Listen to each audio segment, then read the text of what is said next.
Well, good afternoon, everybody. Welcome to Arroyo Seco. Welcome to our incoming 7th grade parent forum. It's great to see you all virtually. We will be recording this presentation. So if you do not want the possibility of your face appearing in the recording, simply turn your camera off.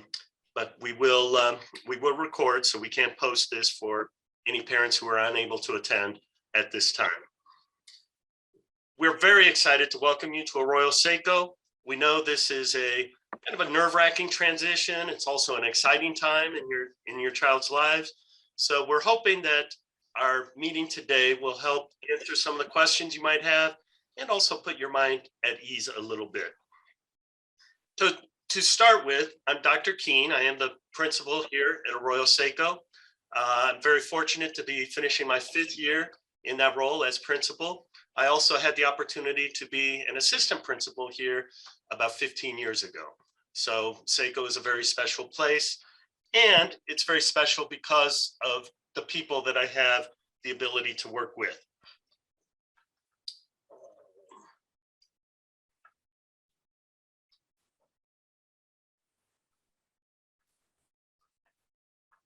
Okay.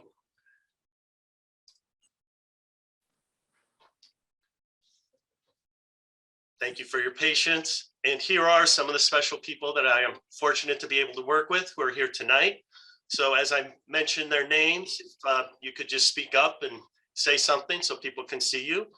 Ms. Francine Dos Remedios, amazing assistant principal, who will be working with 8th graders next year.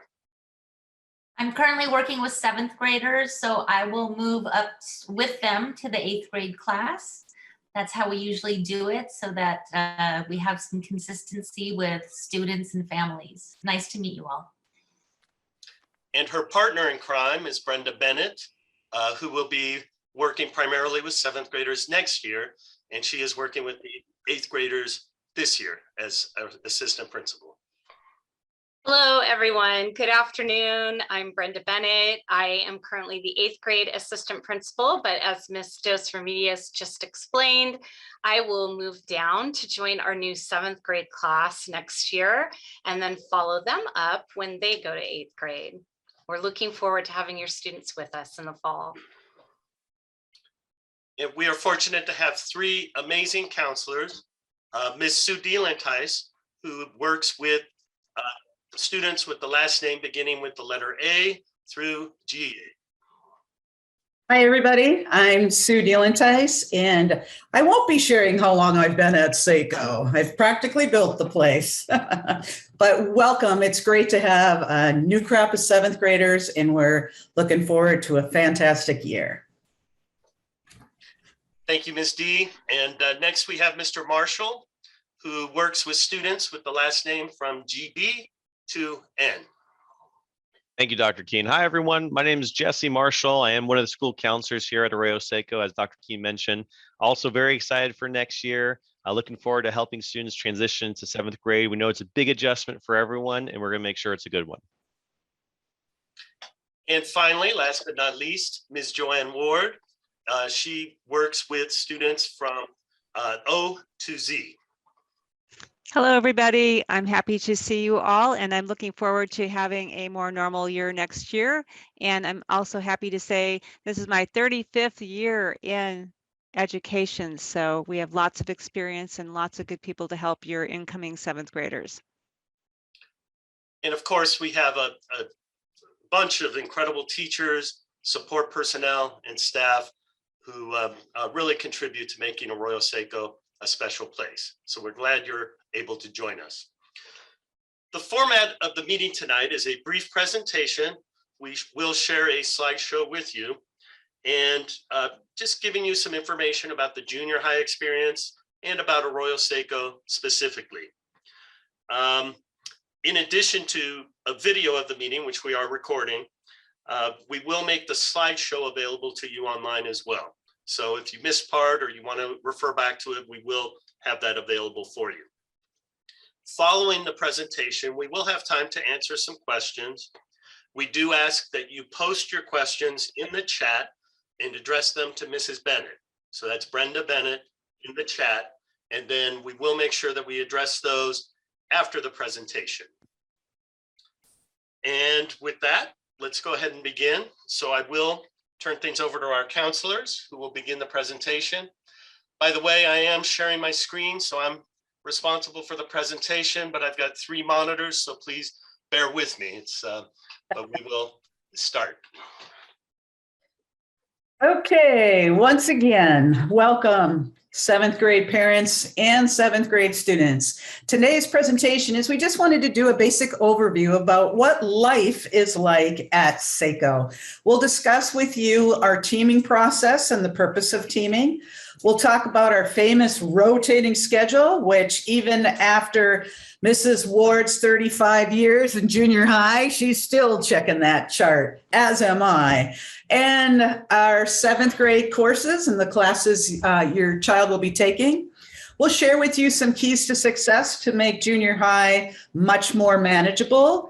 We'll discuss some various supports for both you and emotional social supports for your child. We'll talk about some fun things too that happened at lunchtime. And then Dr. Keene will give you a heads up about what to expect and what happens next. And with that, our famous rotating schedule. Mr. Marshall, you are up. Thank you, Ms. DeLantis. And Dr. Keene, when you're ready, the next slide, we're actually going to start with the teaming process first. We know that with the transition to 7th grade, one of the struggles that sometimes students has is with the sheer size of the campus and the student body. I mean, it's definitely a transition for a number of different reasons. One of the ways that we try to address the number of students that we have is by having the teaming process, which has been a long-standing tradition here in the junior highs at the Hart District. Now, teams, the students are heterogeneously grouped and randomly assigned to different teams. And you see that we have 4. We have Fusion, Aloha, Extreme, and Genesis. And this is a great way for us to create a more comfortable feel for our students, a school within a school, if you will. You have these teachers, English, science, math, and history, that work very closely together with a much smaller group of students. You're looking at approximately 130 to 175 students for each of the teams. A lot of the benefits, as I mentioned before, the teachers can collaborate with one another. They meet regularly, even weekly, to discuss different fun activities that they might have coming up, collaborate about students who might need some additional support to figure out how best to support them. And there's other team-sponsored events such as team days, field trips. I know when the teams tries to do a beach trip every year, typically we have a medieval times field trip. And while we don't know what will happen next year as far as those types of field trips, we definitely are excited to have something for our students to experience, get connected with. The teams are just again a great way for our students to feel a little bit more comfortable in such a big campus. All right, Dr. King, go ahead.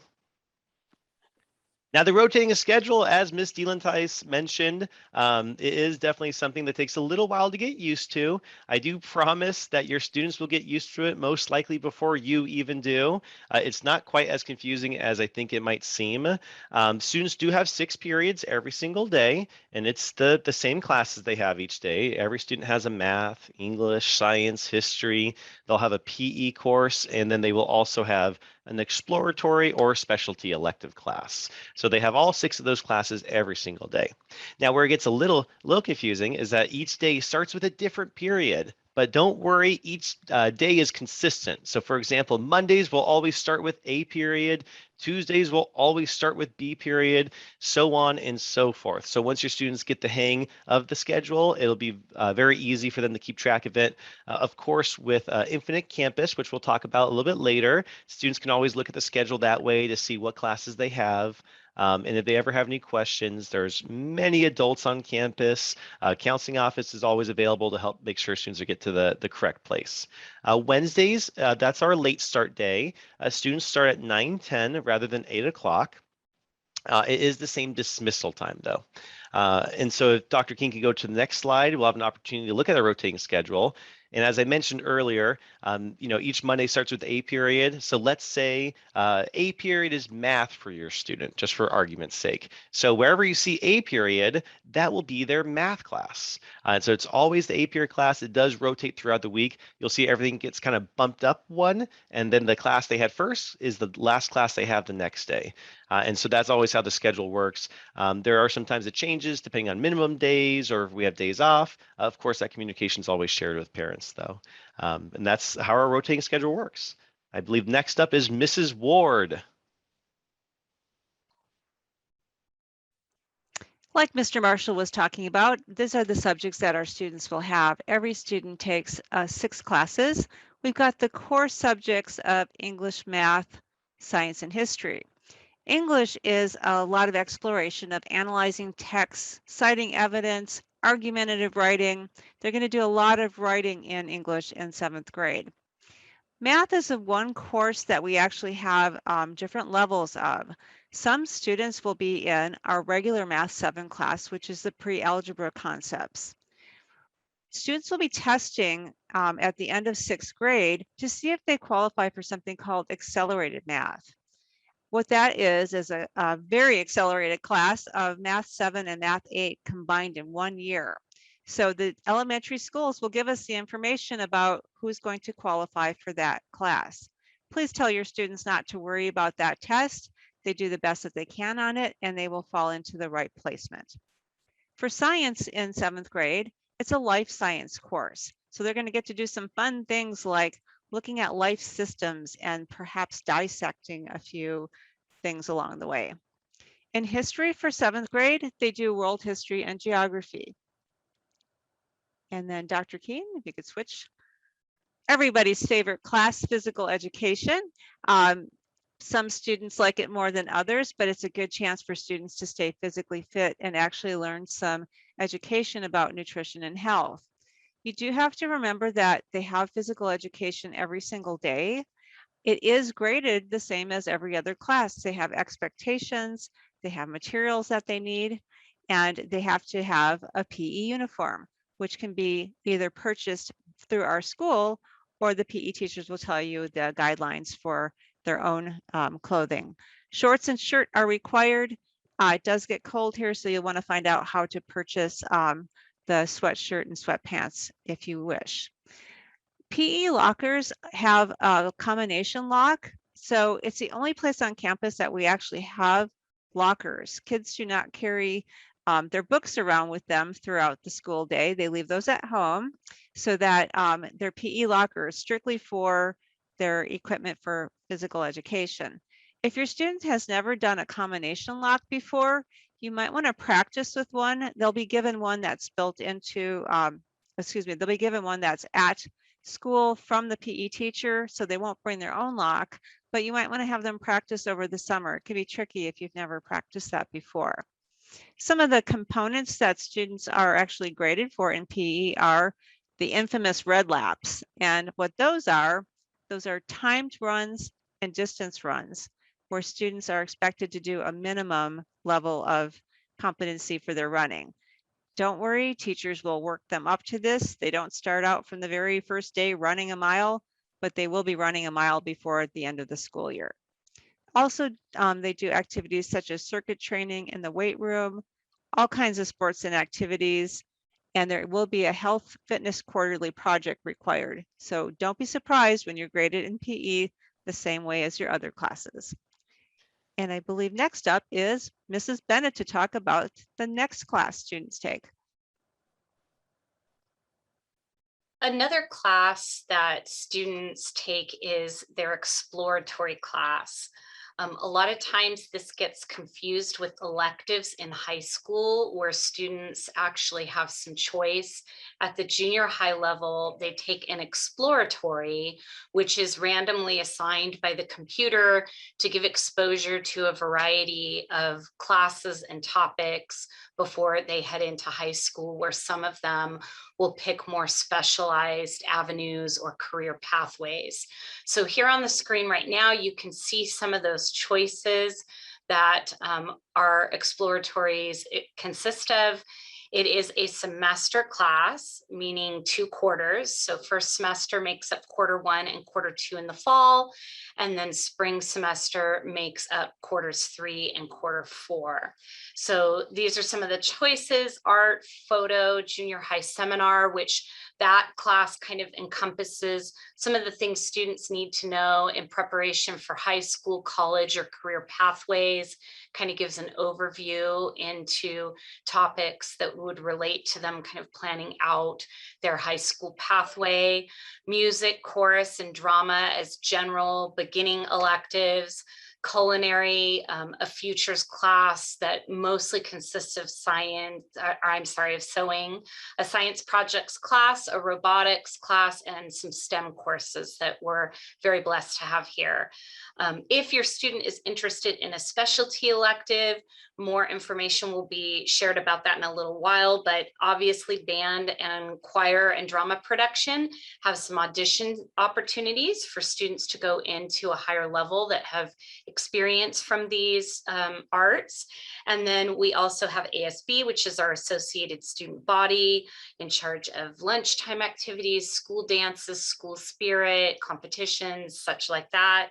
And our video production class, which is our CNN, no, not CNN the news, but our Conquistador news network, which runs the morning announcements each morning through our television systems. And then, of course, the yearbook class that is responsible and truly is a student-led opportunity to put the yearbook together with guidance from our yearbook advisor. Dr. King. So talking a little bit more about that, to find out more about our exploratory wheel, as was mentioned before, this presentation will go up on our website in the incoming 7th grade area, where hopefully you found the Zoom link. And in that, you'll have a clickable link where you can click right where the blue here is. That will take you to an additional slideshow specifically on our exploratory courses and our specialty electives. And in that slideshow, when it gets to the specialty electives, the performing arts, ASB, CNN, yearbook, it will also have information in there that talks about the application process for each of those, or audition process, and what those deadlines are, which are really important to your student if they're interested in one of those opportunities.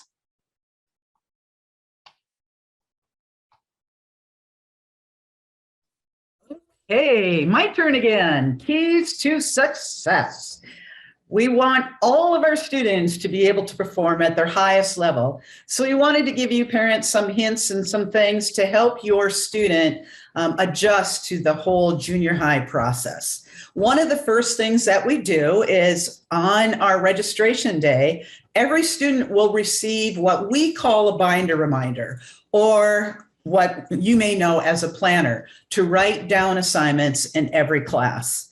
And although I know they have binder reminders or planners in elementary school, this is a challenge for many students to get that information down. Yet it's critical as they're going about keeping track of 6 different teachers, 6 different due dates, 6 different homework assignments, long-term projects, activities that they have going on at home. So it's a pretty important skill to get them to write down what needs to be done each day. Organization. And even though I can't see you all, I can see some of you tearing out your hair already. Organization is a learning process. And that mysterious backpack can be a scary thing if it's not monitored frequently. You know your child best. We've got some students that are so hyper-focused on organization, I wish I could hire them from my office. However, many students need help in this arena. Backpacks should never have loose papers. So if you have a messy Marvin, then I would suggest checking that backpack every night for a while, just to make sure that there's no loose papers in the backpack and everything's where it's supposed to be. A really important note is to make sure that the backpack is ready to go each evening. Do not have your child pack their backpack the morning of. So all they need to think of when they get up each morning is breakfast and grab the backpack. Then you have no worries. The next one is actually our favorite and the one that is the scariest for parents. And that is teaching our kids self-advocacy and teaching them to take control of their learning. It's one of the main things that are taught in 7th and 8th grade. Parents, we don't want you hands off. But I like to compare it to your child being like a student driver.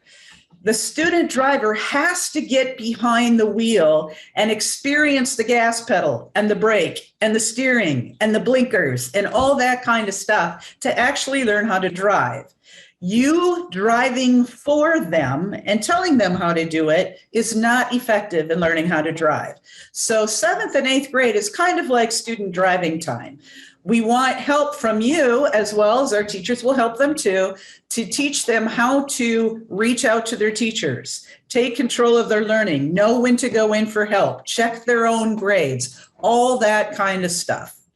It's a scary one, I know, and it's a tough one, but it's one that is very critical as they move on to high school. Attendance is critical to success. Studies show that students who attend school on a regular basis are our highest achievers. Now, everybody does get ill once in a while, and hopefully we're not out for quarantines and COVID and all that stuff. But what COVID did teach us is our teachers have created Google Classrooms, and they house all of their assignments in their Google Classrooms or their web pages. So if your child is sick, they will have access to a Google Classroom. That's not going and watching a video of the teacher. It's just a housing thing for them to get their assignments and so forth. The critical piece, though, is when your child returns to school, to make sure that they follow up with each of their teachers to find out if there's anything else they need to make up. The last one is our Infinite Campus. We recommend that students monitor their grades weekly, and that's students monitoring their grades. You will have a password to Infinite Campus, and your child will have a password to Infinite Campus.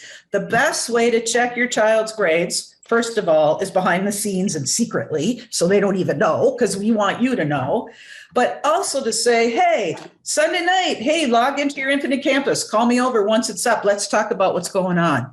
Let me see what you're doing. Let's see if we need to make a to-do list for the week, if you have to check in with any teachers or if anything's missing. So again, that's part of taking control of your learning. They need to be taught how to monitor themselves. And we really need your help with that one. All right, Mr. Marshall, I believe it's you. Thank you, Mrs. Ward. All right, so social emotional academic supports. We were very fortunate. Mr. Marshall? Yes. It's Miss D, Miss Dielentice. Oh, I'm so used to saying your whole name. Absolutely. So we're fortunate to have a lot of social, emotional, academic supports in the Heart District, one of which is our Wellness Center, or as our students call it, the Break Room. The Break Room is a brainchild, if you will, that came out of our student population a couple of years back. They created the Break Room. Of course, it was funded through us, but they were able to design it, add what they thought would be best as far as furniture goes, the general setting, creating the atmosphere within the break room. And the break room itself is staffed by a wellness or break room coordinator. And that person works with students in the moment to utilize coping skills as needed. The break room is a very relaxing environment. They have everything from like a fake fireplace. They have some nice music, a fountain. There's games for the kids to play. There's even coloring books, things of that nature. So it's a great resource for our students to access. If they want to utilize the break room during the school day and nutrition lunch, it's almost always open, unless there's a group being run in there. And so students can always access it then, or maybe a student just needs a break for a few minutes from their class and they can talk with their teacher and the teacher will send them on down to the break room. And so we recognize, especially now more than ever, that emotional and mental health is number one. We got to make sure that these students are in a good place so they can learn at high levels. And the Wellness Center does help us accomplish that goal. We also have, of course, ourselves as school counselors, and we do support adolescents in a number of different ways. As far as emotional concerns go, maybe peer conflicts, family frustrations, and day-to-day mishaps, there's no shortage of reasons why we talk with adolescents to try and support them. I'm sure Miss D, Mrs. Ward and myself can tell everyone lots of stories about the things that we do. But at the end of the day, we're here to help. And so if there's a question or a concern that your student has, please encourage them to come talk with us. We are here to help. And we do get out to the classrooms and we make ourselves known in a number of different ways so that it's a comfortable experience for students to come talk with us. But we are here, it's an open door policy. So if students want to come in and talk with their school counselor, they just have to walk into the counseling office. They're always more than welcome to send us an email. If we're ever not available when they come in, then we will make sure to call them in just as soon as we can to touch base with them regarding whatever it might be. We also support students academically. We are a liaison with the teachers. And so if a student has a question, again, we're building those self-advocacy skills and we can absolutely help with that. Maybe there's a question that the student can't quite answer. And so we'll work with the teachers to make sure they get all the information they need. We might hold a conference with students or parents. Of course, communication with parents is key.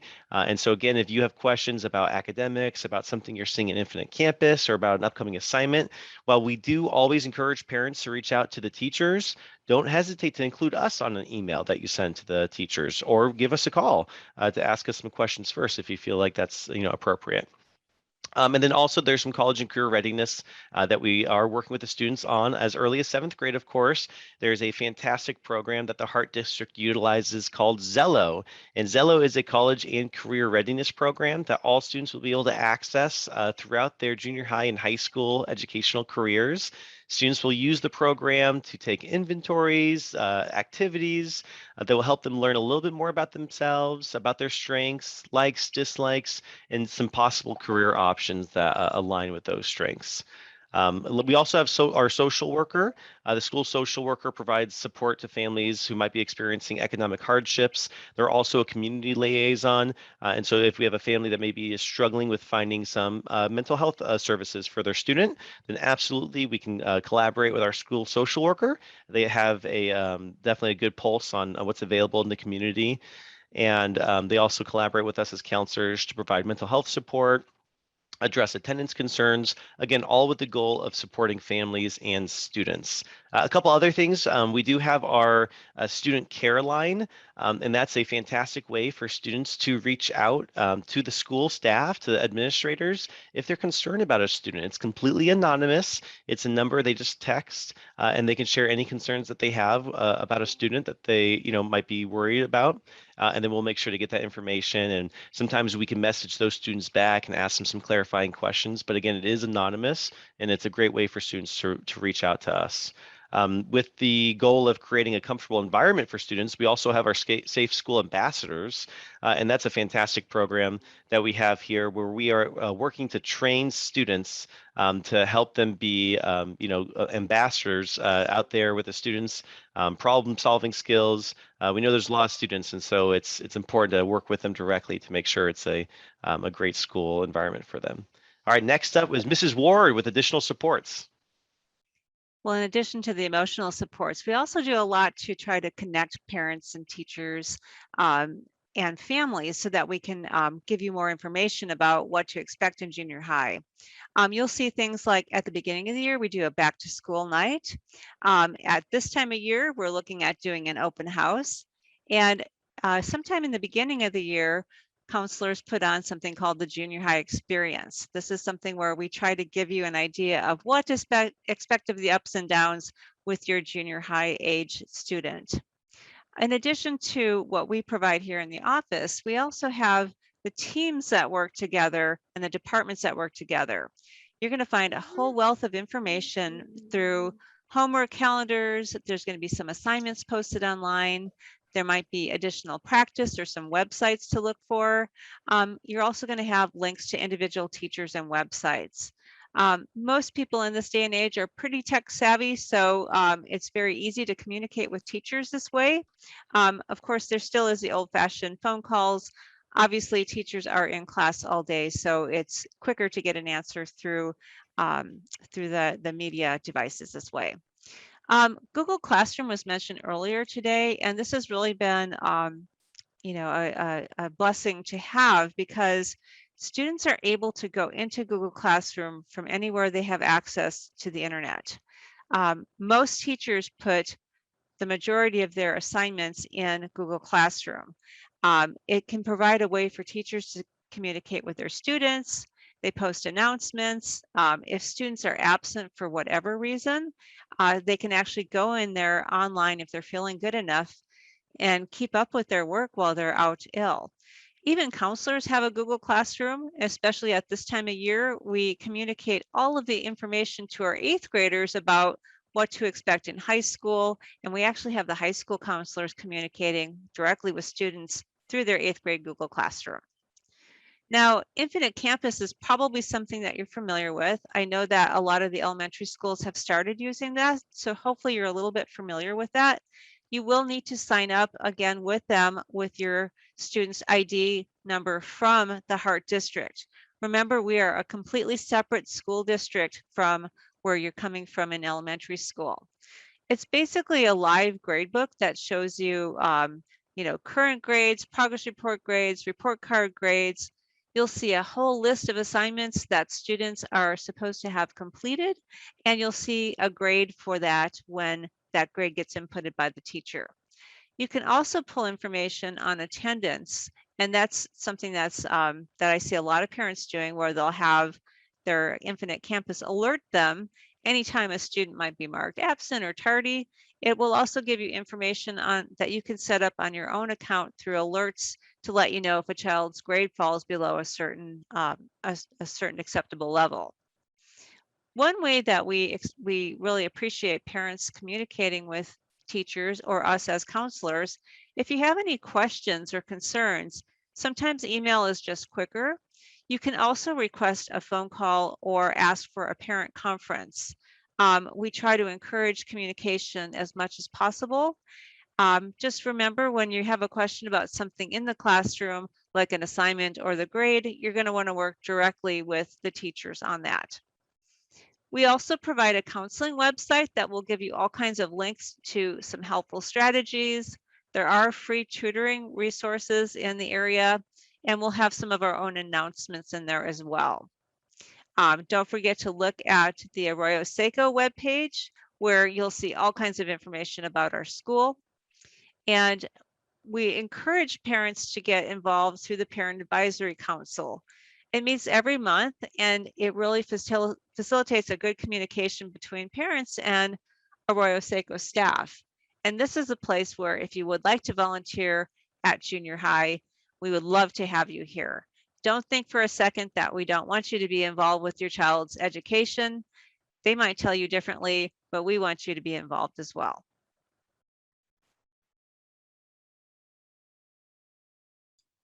And Mrs. Bennett is going to tell us about the fun. Yep.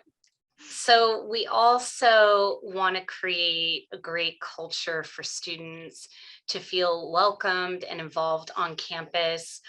Many of you are probably very aware by now that studies show that students do better in school when they feel connected to the school and when they are involved in something. So on the screen here, you see a lot of different opportunities for students to participate in. Spirit days, dances, lunchtime activities. We are hopeful that next year, with all these restrictions lifting, that we'll be able to have the larger gatherings again to bring back assemblies. Our district sponsors a cross-country meet in the fall and a track meet in the spring, where students will try out through PE, and they're able to then compete with all the other junior high schools in the Valley in our Heart District.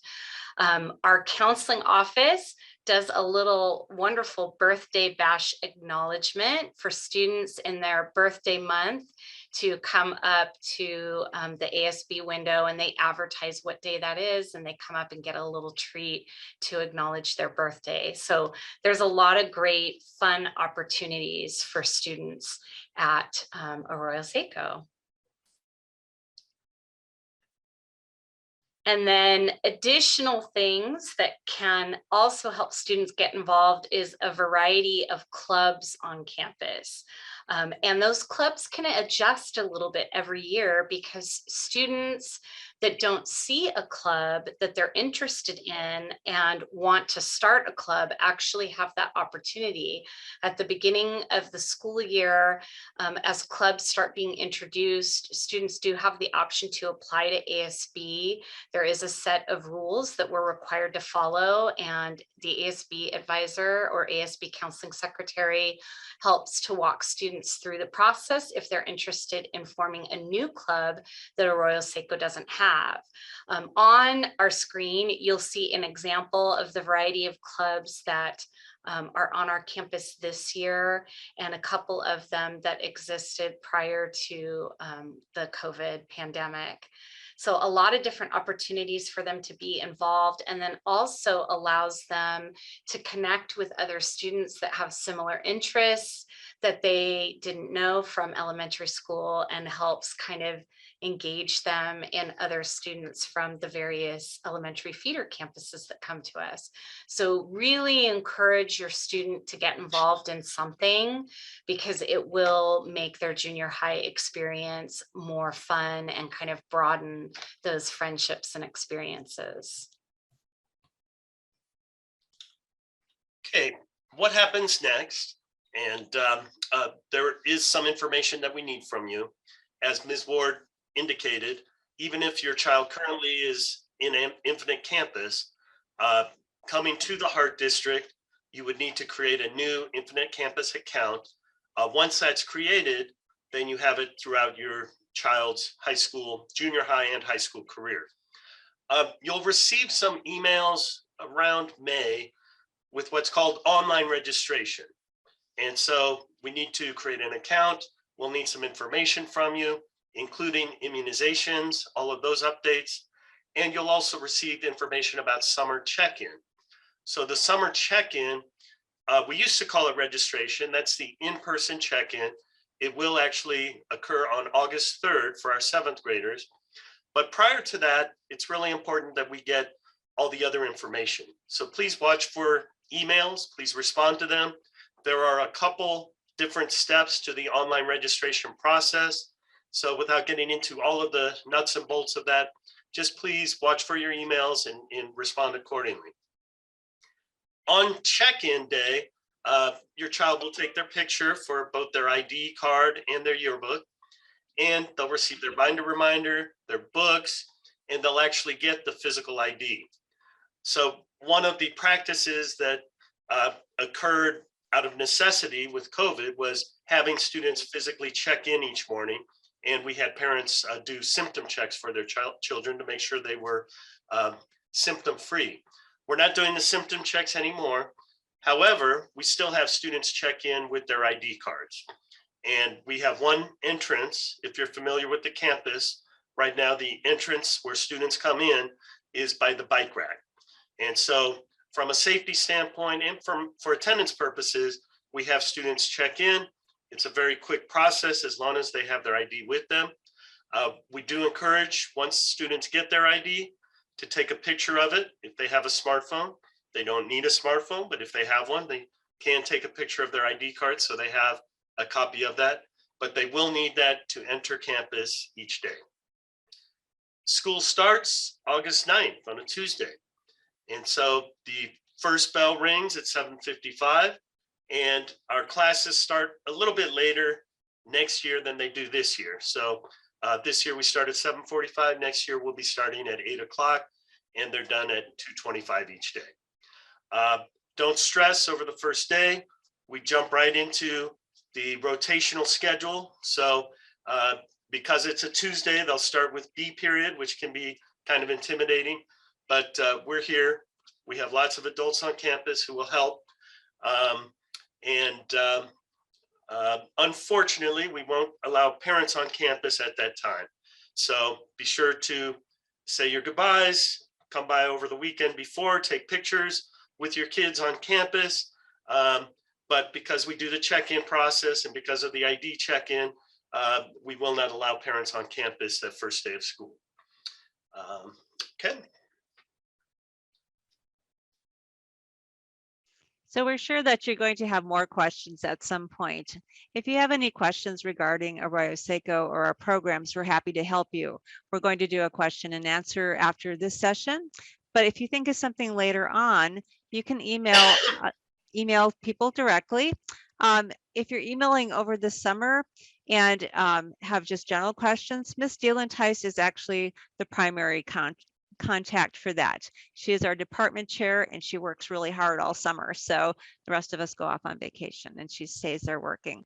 So you can also email myself or Mr. Marshall if you have something specific to one of the students that's in part of our alphabet and you want to know something in particular, you can email us as well. Just remember that we're still working with our current students, so we'll do the best to get back with you as quickly as we can. And we do work beyond the school year. When our students leave, counselors are here for about a week or so afterwards. We really look forward to working with you guys next year. We're hoping for a great year in 2022-23, and we will be here for as long as need be to answer questions. Thank you very much, everyone.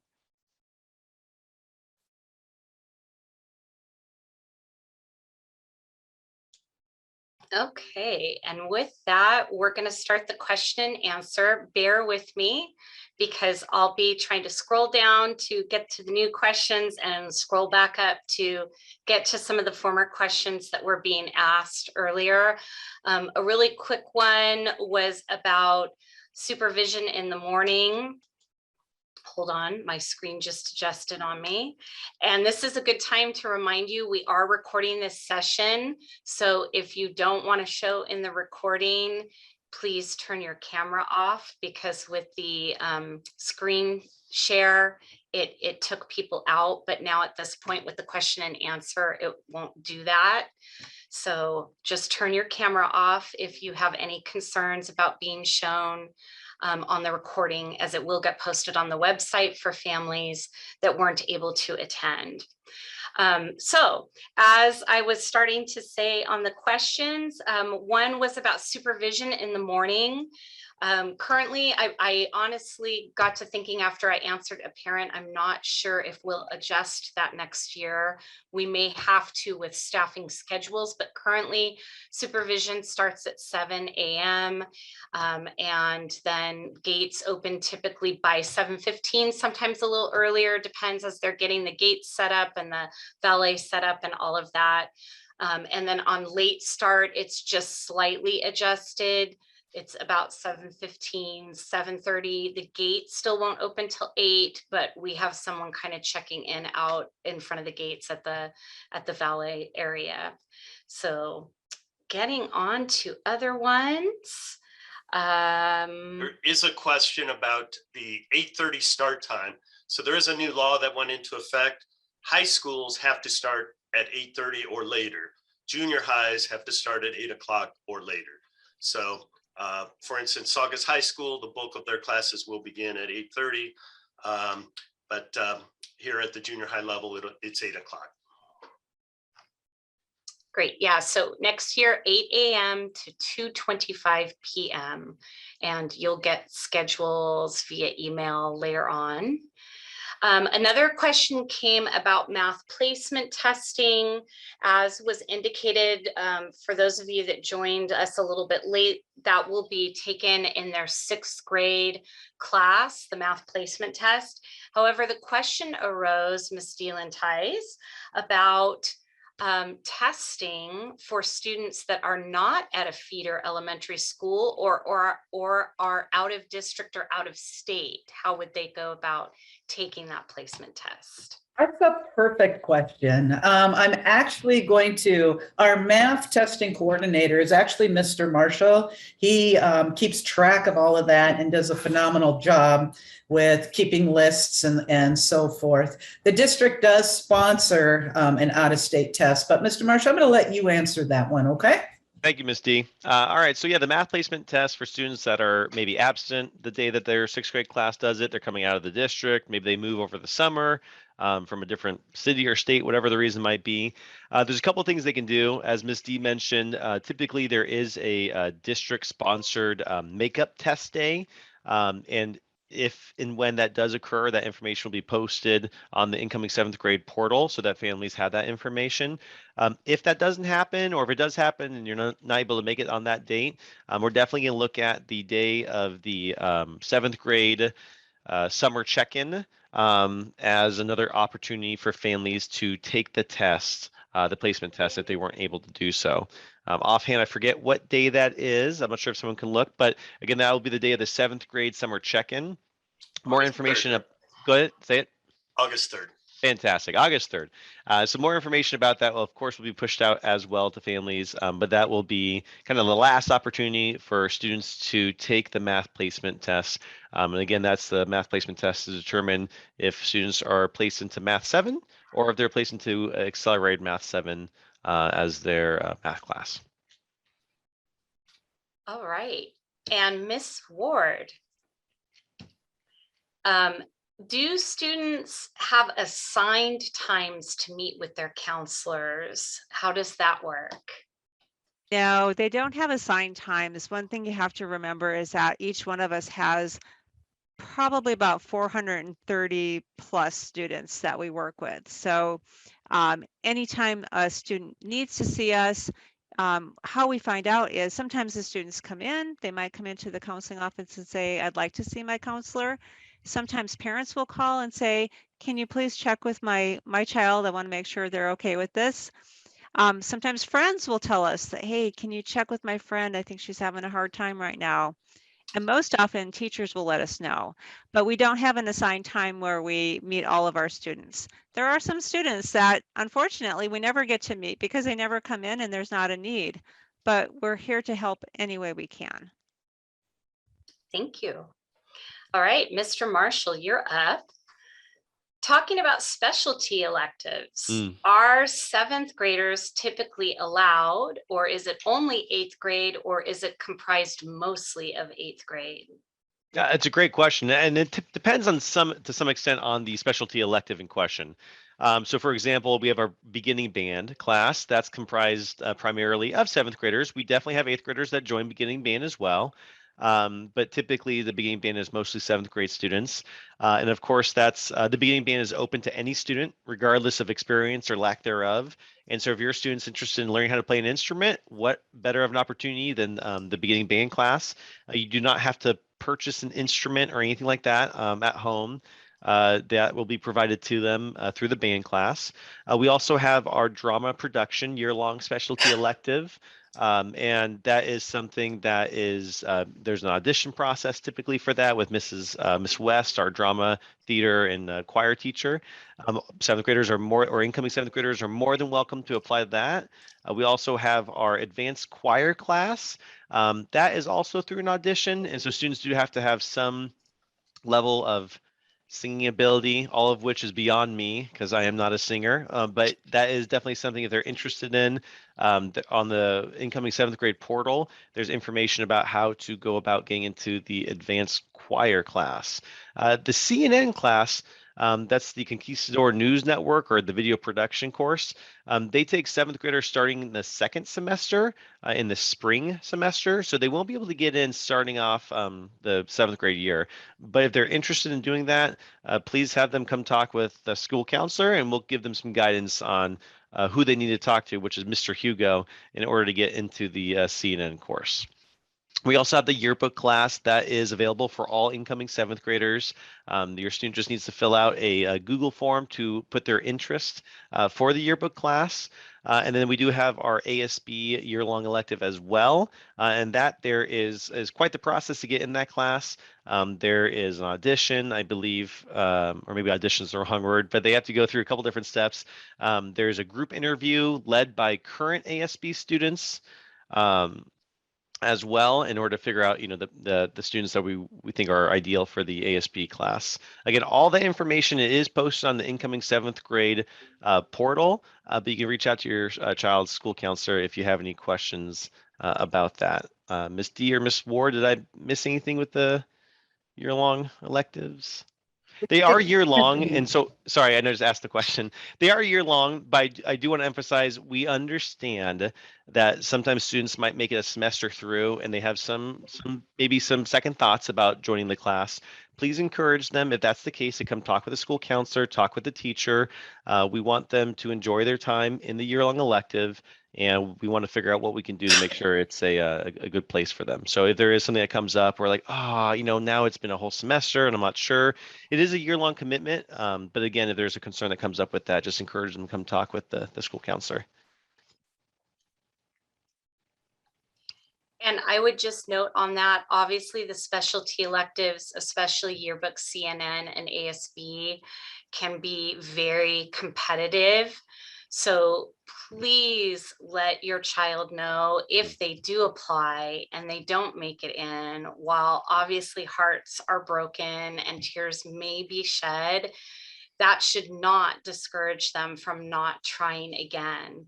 A lot of times students don't make it in 7th grade, but then they do make it in 8th grade. So try to stay positive with them and encourage them. They'll have a year of 7th grade to kind of show the leader that they can be.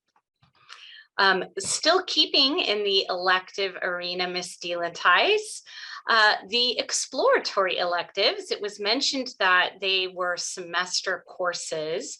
So the assumption is different elective each semester, but can a student repeat an exploratory course? Great question, Mrs. Bennett. Thank you. In terms of repeating an exploratory course, they cannot if the word exploratory is in it. The whole purpose of an exploratory class is to introduce them to the topic. We try very hard to give students a wide range of experiences. For example, as we are assisting the computer and plugging kids into courses, if, for example, they have a performing art first semester, they may get a practical art or a fine art second semester. I don't know if you noticed when looking at the slide that listed the exploratories, there were courses in different colors. And what we try to do is we try not to keep a student in the same color. While they're here at Arroyo Seco, we want them experiencing everything. Even that left brain engineer student may need to try something like music of some sort or drama or something along that line. And just the same, our right brain artists may be in a robotics class, for example. Again, we are trying to expose students to a wide range of things they may never have considered for themselves. But as far as repeating, unless there's an advanced course that follows it, they cannot repeat the course. Okay, and Ms. Ward, I think you might be up now. How long are each of the academic periods? And then how long is the nutrition and lunch break? Good question. Good question. So the academic period, someone that is a better math person than I is going to have to answer that. They're about 48 to 50 minutes long. There is an additional few minutes on the morning period when we do CNN, we do the morning announcements. The nutrition or brunch, it's called both things. Nutrition break is 15 minutes long, and then the lunch break is 35 minutes long. Now remember, there's a 5-minute passing period attached onto each of those as well. So it actually ends up being a little bit longer than it feels like. Students have 5 minutes to make it between classes here as well. So no reason for anybody to ever be late to class. All right. Maybe a little more specialized question, but definitely could apply to multiple families here. Twins, do they wind up on separate teams where parents have to manage different homework?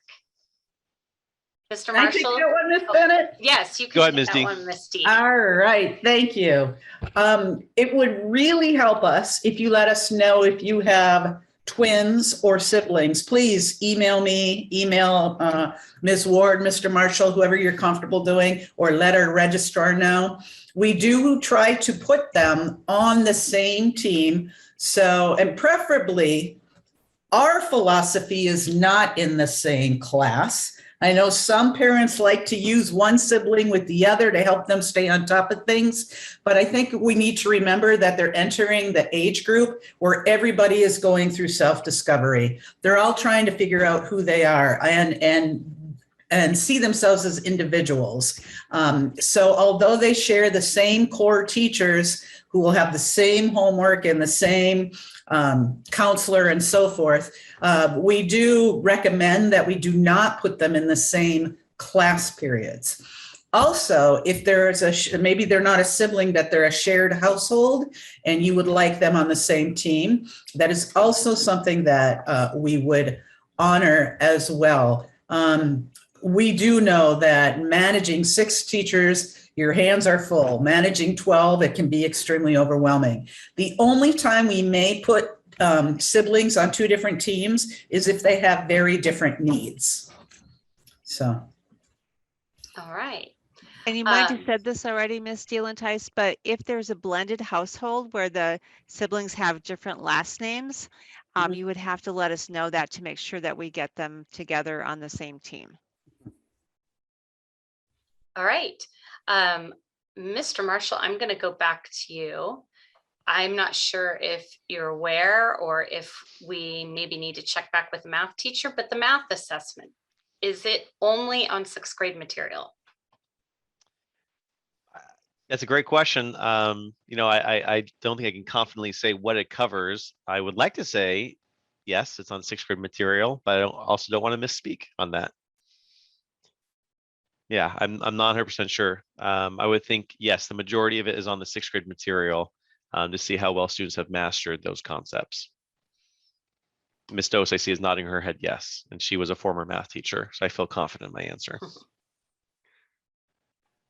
Okay, let's see.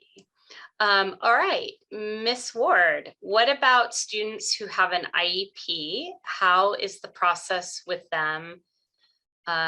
And the evaluation, that part I'm not sure about. So we might need to talk to that parent separately, but what about kids who have an IEP? How is that handled? We're actually working with that right now. We have matriculation meetings that are going on with Saugus Union District to let us know how to properly place the students. Some parents are actually placing their students will be placed in the same program, so it might be a paper transfer. So if your student has special education, rest assured that they will be placed in the correct classes. If you're not sure and you haven't heard from 6th grade that they've transferred information, feel free to contact us so that we can talk with you about that privately.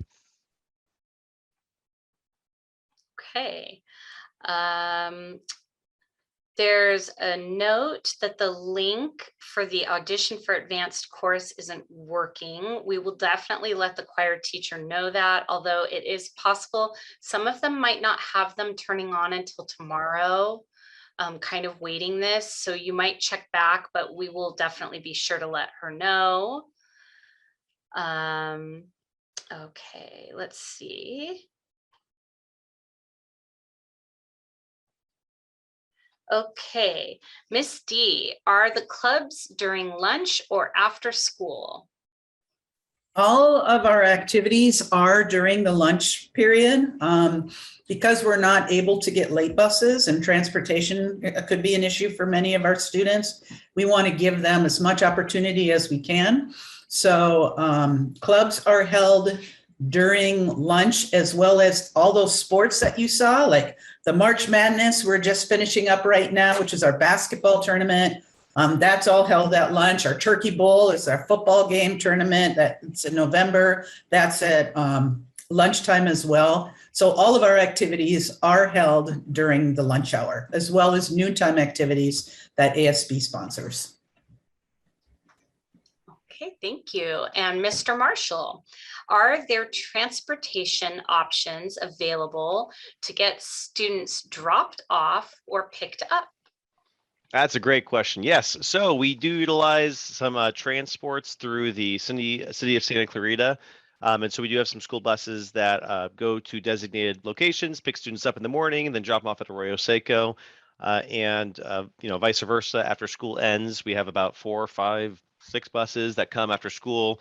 They line up and the students go to those buses in order to get taken to their stop. Information about the bus routes, it's found on the City of Santa Clarita Transit website, and you'll look for, I'm not sure everyone knows the name of it, it's like the city, the school trip bus. Seco Tripper. Arroyo Seco Tripper. Thank you, Ms. D. So the Arroyo Seco Tripper is what we're looking for. And again, that will have the specific stops in the morning and the drop-off locations in the afternoon. It is not a free service. I believe the fare is $1 each time. Of course, you can look into purchasing a tap card. Information about that, again, is on the City of Santa Clarita website. But the tap card, it's a monthly fee, and the students just tap it in order to get onto the bus. And so that's how the bus works. We also, of course, have a bike rack. And so if students want to bike to Arroyo Seco, scooter, rollerblade, skateboard, or anything else with wheels, absolutely, we encourage them to safely do so. Keyword safely. In the morning, there's a lot of traffic when we have all of our parents dropping students off. So please have a conversation with your student if they are deciding to wheel their way into campus, to make sure they're being mindful of cars crossing. We do have a crossing guard at our main crossing area. And so they, of course, help with that as well. But, we do have the bike rack so students can lock up their different, things that they have. And yeah, that's it for transportation. Okay, a couple of quick repeat things I'm going to go through just because I realize a lot of people are home. There's younger ones that can be distracting you. Others had to join us a little bit later. So just really quickly on the exploratory classes, these are exploratories, not electives. Electives are only in high school where students choose. So exploratories are randomly assigned by the computer. Question came in about what if my kid just absolutely hates it?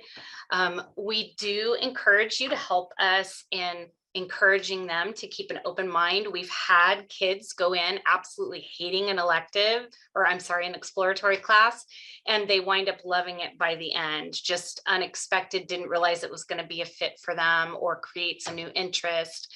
That said, they can reach out to their counselor, but we do have to caution you. There are a lot of times there is nothing within the constraints of the 6 classes and the schedules that can be done to shift that around, or when they have to have their exploratory, another class might not be open because we do have contractual limits of class size that we have to pay attention to. And if all of the 6th graders that are projected to join us as 7th graders arrive, we will have a little bit larger of a 7th grade class, which will make the programming and scheduling even tighter on our counselors. So again, they can check with their counselor, but we cannot guarantee that anything would be able to be done. And then again, school starts at 8 a.m. next year because of the law change in California. 8 a.m. and dismissal will be 2:25 p.m. And let's see.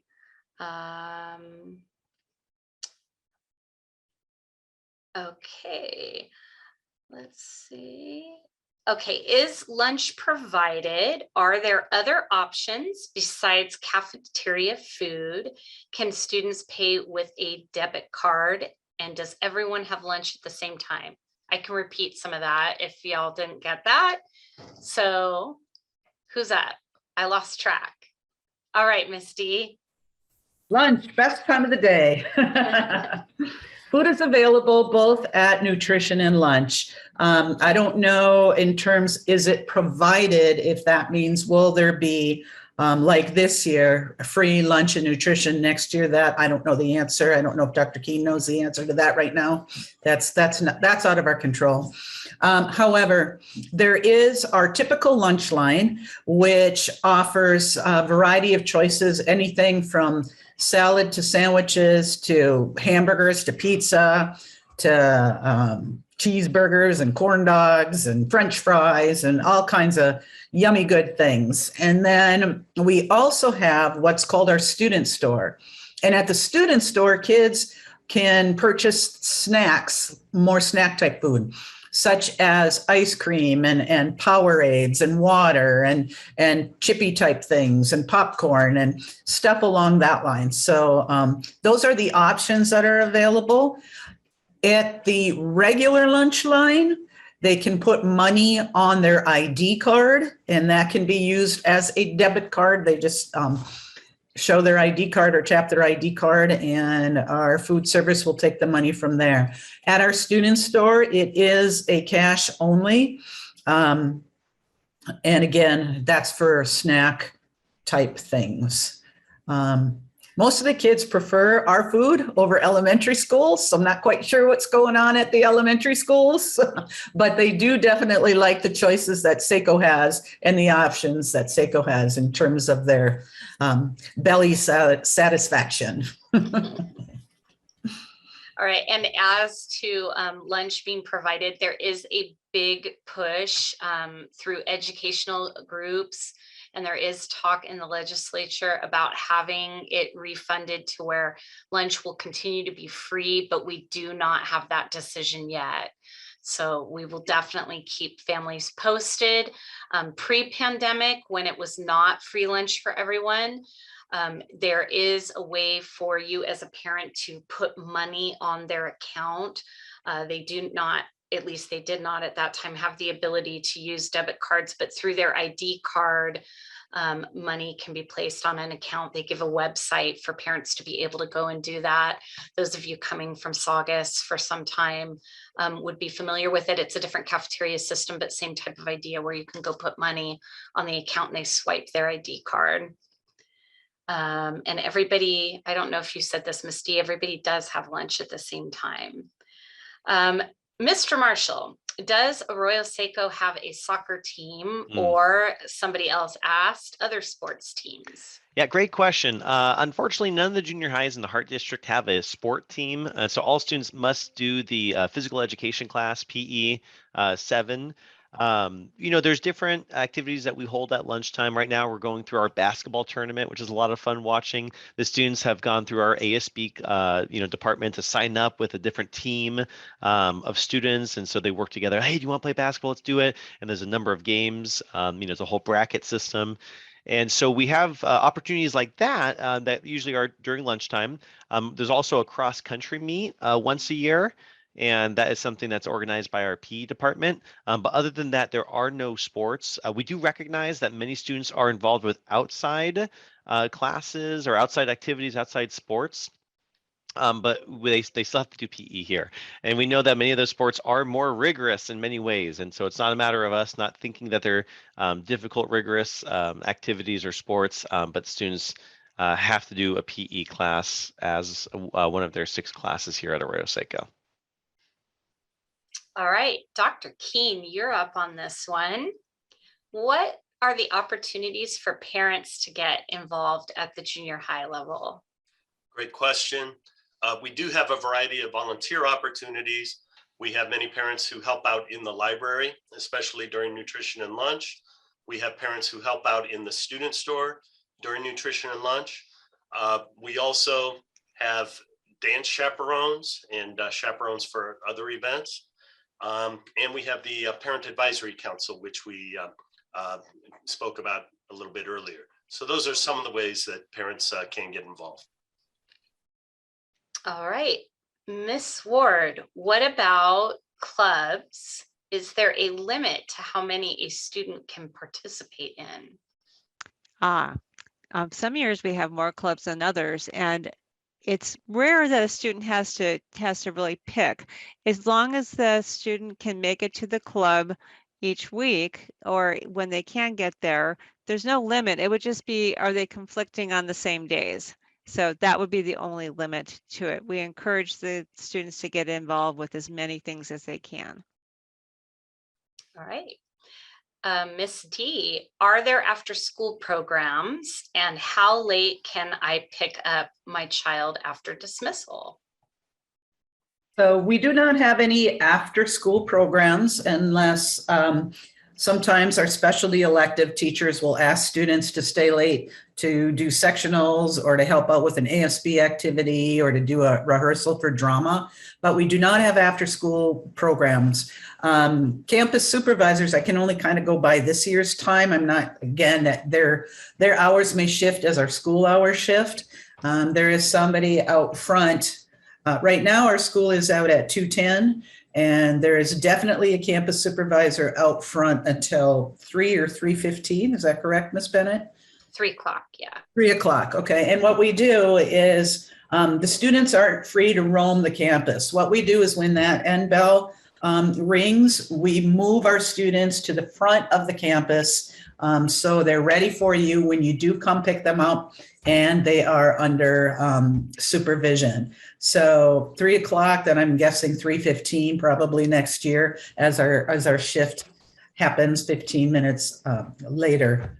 And to avoid some of the traffic issues, it's a great idea if you have the capability of picking up at 2:30 as opposed to right when that bell rings. That tends to 2:45 next year. 2:45 instead of 2:30. That takes that first rush through and you won't have to sit in line. Some parents come up with a designated spot in the neighborhoods and say, let's meet over here at this part of the neighborhood and I'll pick you up there. One of our biggest concerns, however, I'm going to say it now, even though you'll hear it from us again and again, is we're off of Decorro, and Decorro is an extremely busy street. And the last thing we want is to have any of our students hurt or injured. The temptation to stop and pull over at Decorro needs to be avoided. We do not want our parents stopping, picking up, or dropping off on Decorro. But as far as how late, it's about 3 o'clock this year, probably 3:15 next year. Okay. Question about immunizations that I'll take, and you guys jump in if there's anything I forget. The question asked about immunizations being submitted through the elementary school and or if they provided additional immunizations to the registrar already with registration materials. Do they need to submit again? So typically the answer is no. Obviously, human error can exist, or we do sometimes find that something didn't roll over from the elementary school. So in June, we start sending emails to families, and then eventually our health assistant actually starts making some phone calls to families if there's anything that we're missing. So it's really important to pay attention to that. In July, as the number reduces, we continue sending dialer phone calls where one of our voices, kind of goes out to families saying we're still missing an immunization from you for your student. And that keeps repeating up until our registration date, because we're trying to avoid you having to wait longer in a longer line at summer check-in. So definitely make sure you're paying attention. I know I'm a parent of 2 myself. It can get overwhelming sometimes with the amount of emails coming from the schools, especially if you're managing multiple different schools. But it really is important to pay attention to that, because it can save you a lot of headache. Because humans are processing all of this and we're not perfect, and errors sometimes get made, or you think something's in that didn't transfer over. So just make sure you're checking that. You will get notice if we're missing anything. All right, let's see. Do we have the same breaks and vacation with the Saugus Elementary District? Mr. Marshall. He's got little ones in Saugus. I do. So. I think there's some difference. I'm not quite sure what the overlap is. I would just check the Hart District website to view the schedule for the coming year, and then just kind of reference that against the current Saugus Union School District schedule, just to make sure. Again, there's some overlaps where there's some, some of the vacation days are the same. I know that some things are different though. So it really just depends on probably the holiday in question. So just to be safe, I would definitely check the Hart District website to look at the schedule for the coming 2022-2023 school year. Yeah, the biggest one that I can think of, if Saugus continues to keep it, is they take a full week Yep. at fall break, and Mhm. we only have a fall break day. Right. Because of guidelines that we have to maintain, especially with the high school district in terms of AP exams and when we have to have certain number of days in prior to that. So we're not able to take that full week at fall break. Okay, how, Dr. Keen, do I create an Infinite Campus profile? Great question. We will send detailed emails a little bit closer to May. What's happening right now is our registrar is uploading all the information that she has, and then we will communicate more with the specific steps to take. And again, that'll be a little bit closer to May. So just watch for those emails. All right, and Dr. Keen, I'm going to keep you on. How do we join the Parent Advisory Council? Another great question. We have our last PAC meeting coming up again in May, and so we will certainly send you an invitation to that meeting. We welcome our 6th grade families or incoming 7th grade families to our last PAC meeting of the year, and then that is also a time when we will, you can connect with our current board and express your willingness to help out, and we'd love to get you involved in the board. Okay, and maybe still for you, Dr. Keen, is it required to register again, though we have submitted the junior high enrollment form through the elementary school? Yes, and so if you've submitted that information, that's great. We will, we are definitely recording that and keeping that, but there are some additional things that we're going to need from you. One shift that has occurred in the last couple of years is some of the paper forms that you would fill out. We know you filled out some of those, but for instance, the emergency card information, a lot of that is electronic now. So some of that information is what we will be asking you for. So when you get those emails, please follow the steps. Don't assume, oh, I already turned this in. But again, it's pretty detailed. We will send you a lot of details in the email that will explain exactly what we need. Don't get off, Dr. Keen. You're popular now. Other public school districts give credit for volunteer work. Does Arroyo Seco do the same? I'm not sure what that credit would look like. I'm not aware of any credit that is given in the district for volunteer work. I know students get credit when they join Honor Society. And so part of joining Honor Society is completing credit hours. So I'm not sure if that's what the question is addressing, but I'm not aware of specific credit for volunteering. Okay. Here's a repeat one, but some others might have missed it. So Ms. Ward, can 7th graders join the ASB elective? 7th graders can join, but there's not as many spots for 7th graders. So I would definitely take a look at the website, see what's on there. Just realize that there won't be as many 7th graders involved normally as there will be 8th graders, at least in that first part of the year. Okay.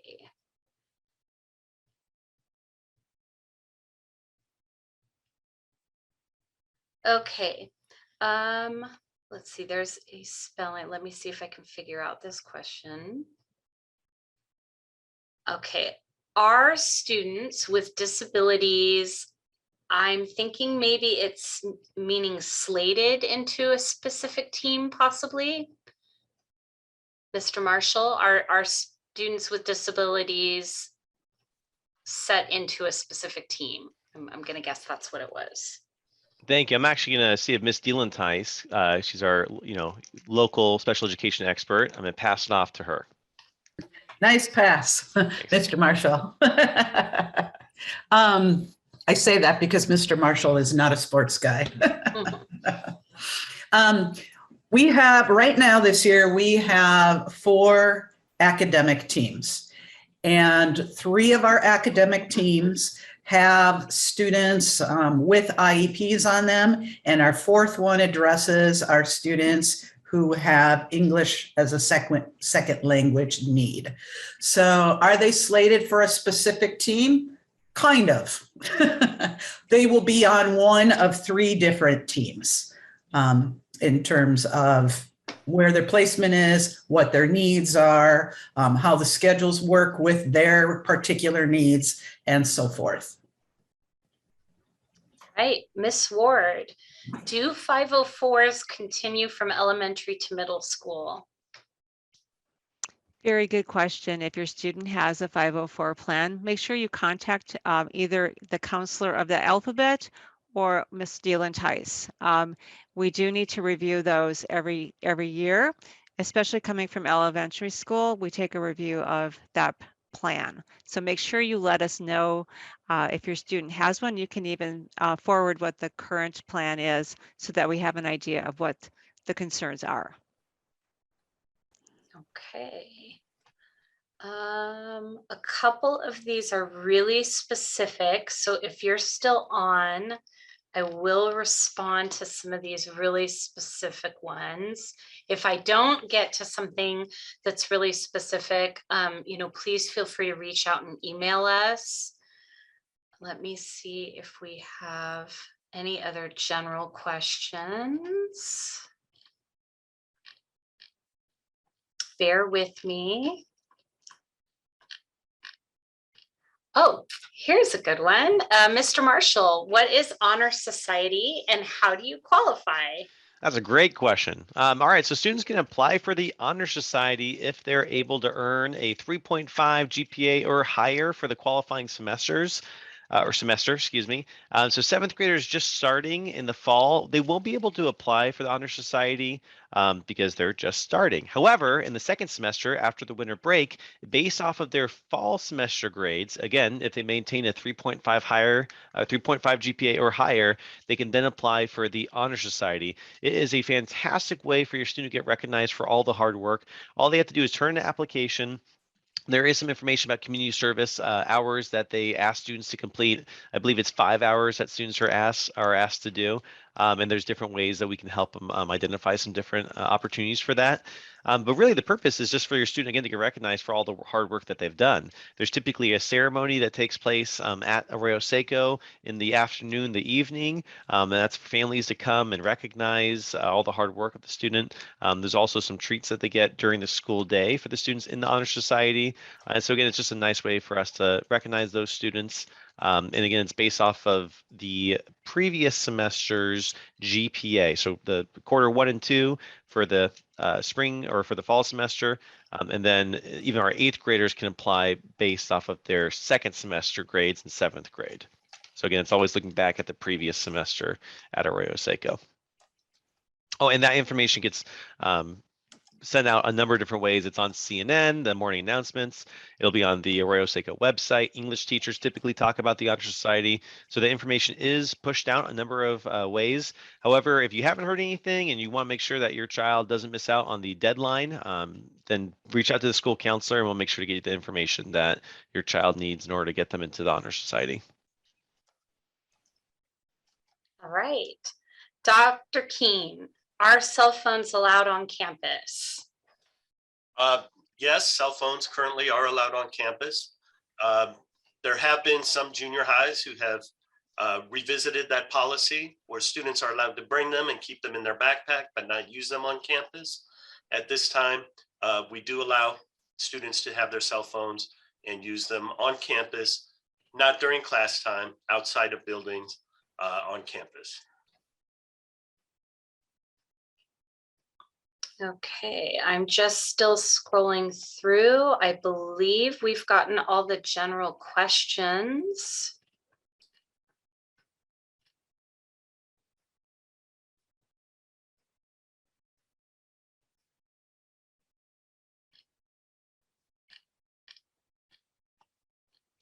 And I think I have answered all the specific questions. I won't swear by that. There's a lot in here.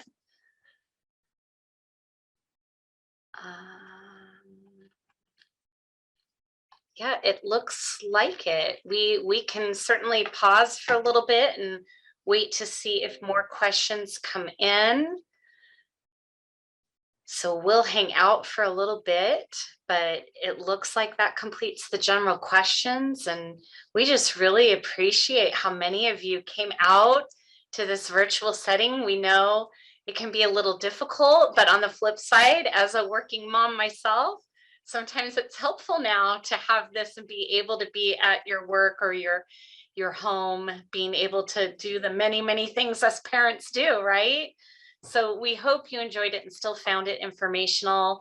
As we indicated, we will definitely be putting this up on the website. It will take a long time to process this, so bear with us. It might not be up till Thursday or Friday. The slideshow will also be up for those of you that were here and don't need to go through the whole video recording and just want to flip through the slides. That should definitely be up by Thursday, possibly even tomorrow.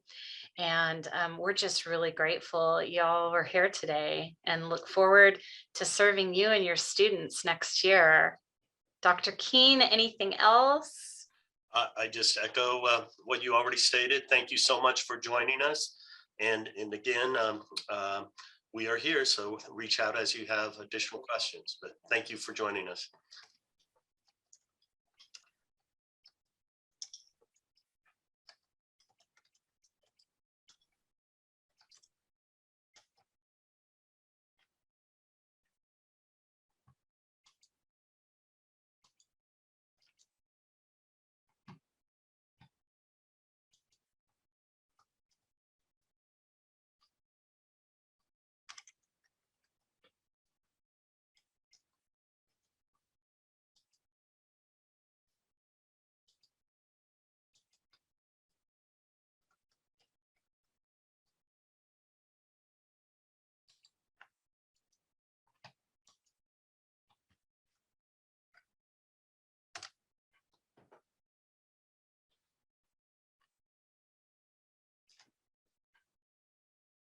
For those of you still in, if you have a question you want to ask, let us know. If you're brave enough that you want to unmute yourself, go for it. Otherwise, you can put it in the chat. Thank you for the information. You're so welcome. Okay. Have a great night. You too. Thank you. Okay, bye.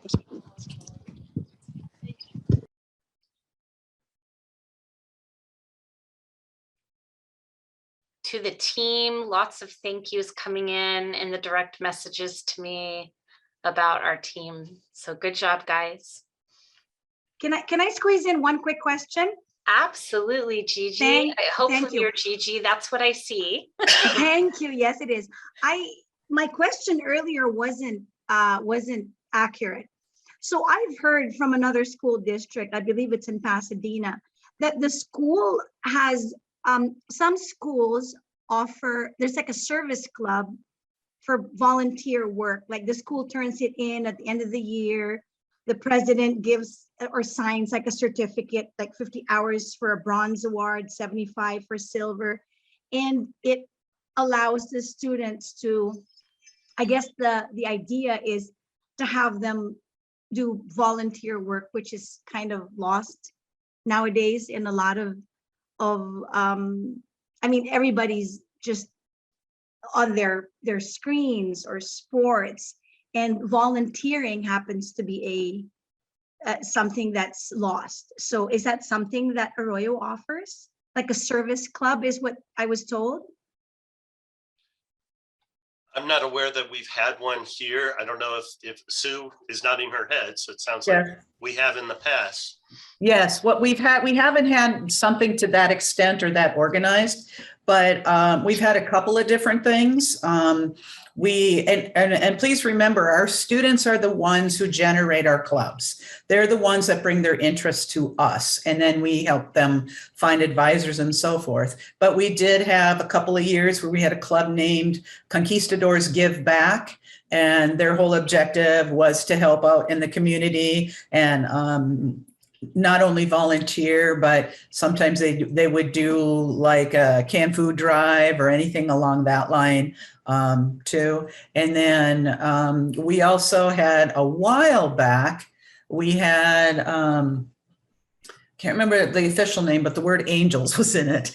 And those kids would go not only in the community, but thank the people that are not often thanked. For example, that particular club would spend their surfer time one day cleaning up for the custodians, picking up trash along outside on our quad and stuff following lunch to help our custodians out, or write thank you cards to our instructional assistant or an instructional assistant or administrators, or want to do lunch with a particular, provide lunch for a particular group that they wanted to thank. So we've had versions of that. We just haven't had anything where it was so many hours, you get this, so many hours, you get that. It's all been more general and not quite as tightly organized, if that helps. Which it does, and that's wonderful. So that's, I mean, forget the service hours. So is it something that can still be done, is still being done? Because I think that's wonderful. A lot of that is lost on today's. Right. COVID really slammed the brakes on that because our kids couldn't get out there. So this year, you know, has been, this year we have not had that. We have other ways of doing things. Our ASB did canned food drive around Thanksgiving time. We just did a sock drive and so forth. But in terms of, can it happen again? Absolutely, it can happen again. If there's a group of students that are interested in starting it, we can hook them up with an advisor. We can figure out some things that they'd want to do and so forth. But students they have an interest, they can bring it to us and we will see what we can do and make sure it's appropriate for school and something that we can work with in our 35-minute lunch period. And it's good. But we can definitely look at something like that. We love that kind of stuff.